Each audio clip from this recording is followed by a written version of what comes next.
यह आवश्यक हो जाता है कि इस संदर्भ में वस्तु स्थिति को आपके समक्ष रखा जाए। नीतीश कुमार, उनकी सरकार और उनकी पार्टी, यह सही है कि अत्यंत पिछड़ी जातियों के समर्थन से सत्ता में आई। जब तक भारतीय जनता पार्टी के साथ काम करते रहे, अत्यंत पिछड़ी जातियों के लिए उन्होंने कुछ काम करने का प्रयास किया, पर अधिकतर समय इसके लिए उन्होंने कोई काम नहीं किया।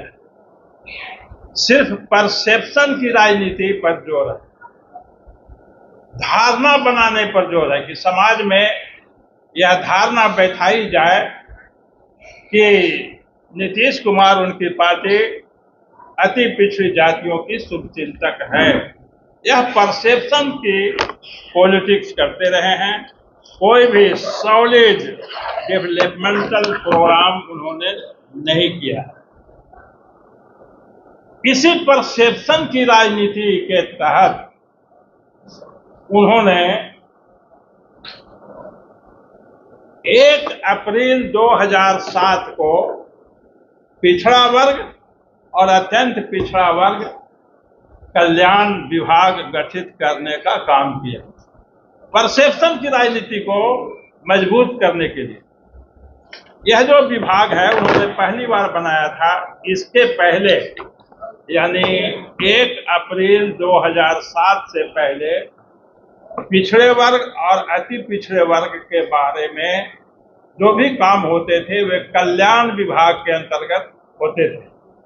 नीतीश कुमार ने समाज में मैसेज देने के लिए एक स्वतंत्र विभाग का गठन किया, परंतु इस विभाग के साथ उन्होंने क्या किया? ये जो विभाग गठित किया, विभाग में कोई कैडर नहीं बनाया, कोई कैडर गठित नहीं किया, कोई अधिकारी नियुक्त नहीं किया। डबल चार्ज के सहारे इस विभाग को संचालित किया जाता है।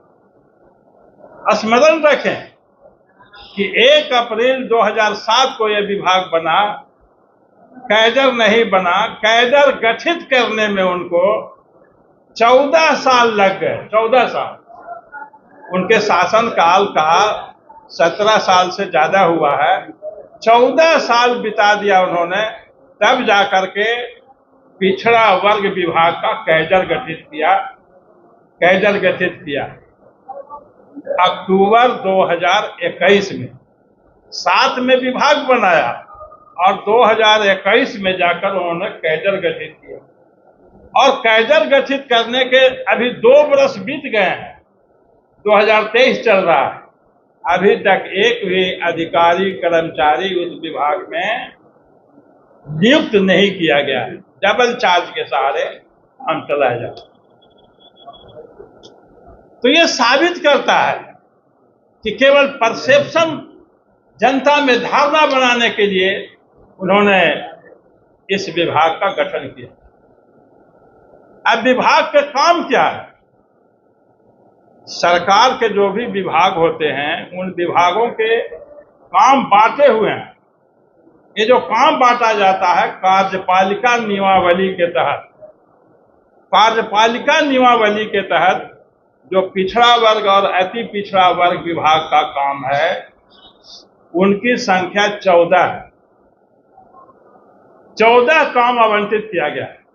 ये 14 गिनती बढ़ाने के लिए उन्होंने किया है। वस्तुतः पिछड़ा वर्ग और अति पिछड़ा वर्ग विभाग को केवल 8 काम दिया गया। 8 काम के लिए एक विभाग बनाया है, यानी एक निर्बल विभाग। जिस विभाग में कोई काम नहीं, वैसे विभाग का गठन किया। कार्य जो है उसका मूलतः छात्रवृत्ति बांटना, +2 कन्या विद्यालय संचालित करना, हॉस्टल संचालित करना। अब इसमें जो छात्रवृत्ति बांटने वाला काम है वह भी इस विभाग से छीन करके शिक्षा विभाग को दे दिया गया। और जो हॉस्टल और स्कूल की बात है वो इतने गलत ढंग से संचालित किए जा रहे हैं, इतने त्रुटिपूर्ण ढंग से संचालित किए जा रहे हैं कि उन पर एक अलग ही प्रेस कॉन्फ्रेंस की जरूरत है, जो बाद में कोई भी ठोस काम नहीं किया जिससे कि उनका शैक्षणिक और आर्थिक उन्नति हो सके। तो हम उन्हें चेतावनी देना चाहते हैं कि इस परसेप्शन की राजनीति से तौबा करें और विकास की राजनीति जिसकी शुरुआत उन्होंने भाजपा के सहयोग से 2005-06 में की थी, उसकी ओर वापस आए। बहुत बहुत धन्यवाद। अगर आपको इस संबंध में कुछ पूछना होगा तो हम आपका स्वागत करें। और 4 ऐसे काम हैं जो अभी तक जब से विभाग बना है, यानी कि नीतीश कुमार जब से सत्ता में आए हैं, पिछड़ा वर्ग अति पिछड़ा वर्ग कल्याण विभाग को जो दिया गया काम है 8, उस 8 में से 4 काम में हाथ ही नहीं लगा। अभी तक कार्य भी नहीं प्रारंभ किया गया है। कौन सा ऐसा कार्य है? इस विभाग के अंतर्गत अति पिछड़ी जातियों के लिए और पिछड़ी जातियों के लिए सहकारी समितियां गठित करनी है। आज तक एक भी सहकारी समिति नहीं गठित की गई है, न गठन करने की प्रक्रिया चल रही है। तो इस विभाग को एक काम यह भी है कि पिछड़ा वर्ग और अति पिछड़ा वर्ग के बीच में लोन बांटा जाए। आज तक इस विभाग के तत्वावधान में कोई लोन नहीं बांटा गया। इस विभाग का एक काम यह भी है कि पिछड़ा वर्ग और अति पिछड़ा वर्ग के लिए घरों का, गृह का निर्माण किया जाए, आवास का निर्माण किया जाए। इसके तत्वावधान में एक भी घर का निर्माण नहीं किया गया। तो मैंने कहा कि 4 काम नहीं किए, 3 मैंने गिना दिया। एक चौथा काम है बिहार राज्य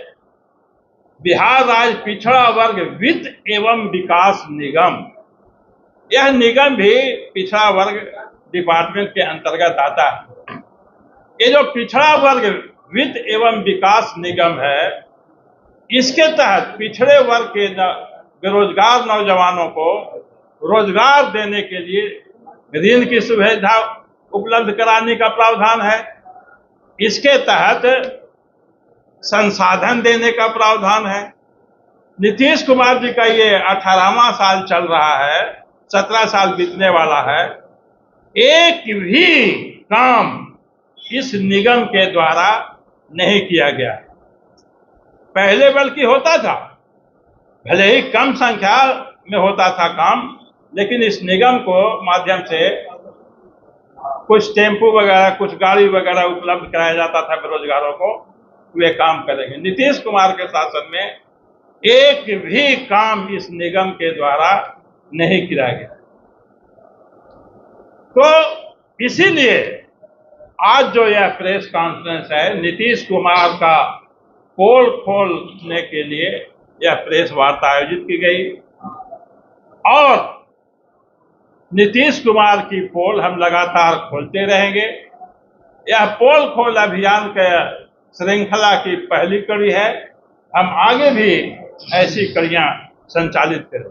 पैनोरमा ग्रुप, जो सोचता है वो करता है।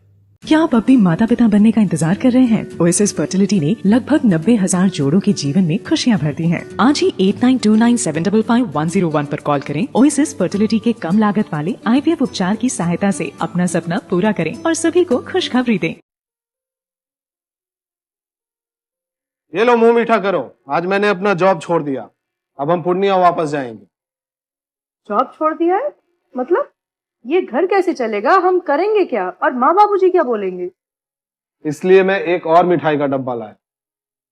अपने बिजनेस के लिए लोन अप्रूव हो गया। अरे लोन अप्रूव हो गया वो तो ठीक है, लेकिन पूर्णिया में हम रहेंगे कहाँ? अपना घर भी तो नहीं है वहाँ। इसलिए तो एक और मिठाई का डब्बा अलग से लाया हूँ। हमने पूर्णिया में घर ले लिया है, पूर्णिया के ई होम्स पैनोरमा में। पूर्णिया में पैनोरमा ग्रुप लेकर आए हैं ई होम्स पैनोरमा। बड़ा घर, आलीशान जिंदगी और अत्याधुनिक सुविधाओं के संग। अरे अरे, अब क्यों मुंह मीठा करवा रही हो? क्योंकि हम घर वापसी जो कर रहे हैं। घर वापसी की खुशी पूर्णिया में ई होम्स पैनोरमा के संग।